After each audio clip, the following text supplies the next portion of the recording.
Chapter 10, the product's been approved, pricing is agreed upon, products on the shelf. So how now should a rep ensure a successful first case and give him or herself the best chance to both earn your long-term confidence, but to make sure that the patient that's on the table is going to get the best possible care?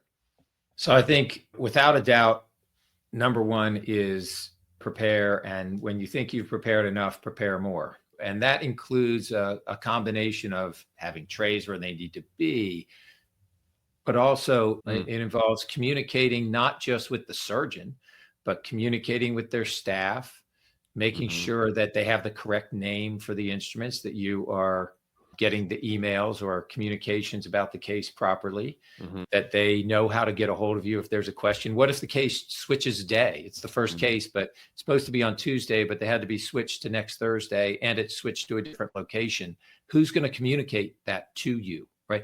That's not the responsibility. There is a responsibility on the surgeon's team to do that, Right. but ultimately it's your reputation. It's what happens to you that's going to end up occurring. And so do you want to take the chance that the administrative assistant or the surgery scheduler for that doctor forgets to email you? So double checking, triple checking, meet the staff in the OR beforehand, right? Get there a couple weeks. Obviously there are some cases that happen on short notice, but if you know a month ahead of time, talk to the OR staff. What can I do to prepare your OR staff? Talk to the director. How can I help make this smoother for you? What is the process that's best to bring the instruments in?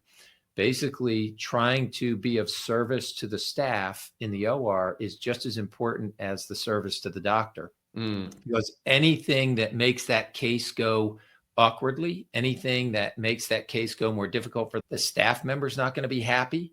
And guess what that's going to end up doing in the operating room? That's going to create a little bit of angst. It's going to create some negative emotions. And so now the case goes through, and at the end of the case, instead of having a good, happy feeling at the end of the case about using your product, it's instead been a quote frustration for the staff. And that isn't going to provide a lot of good feelings for the surgeon. We have to work with those staff every day. And if the staff is unhappy with what you're using, you may only be there once every 3 weeks, but we're there working with them every day. Get to the case. If it's your first case, get there early. Don't show up 10 minutes beforehand. Even get there early to make sure that the day before, checking to make sure if you have trays that need to be sterilized, were they sterilized properly? Are they labeled properly? What can you do to help that process? And then bring 2 of everything. I think, and especially in the initial cases, when you don't have that trust or relationship, what happens if your key product or your key instrument drops on the ground? Now, again, everything's thrown into chaos.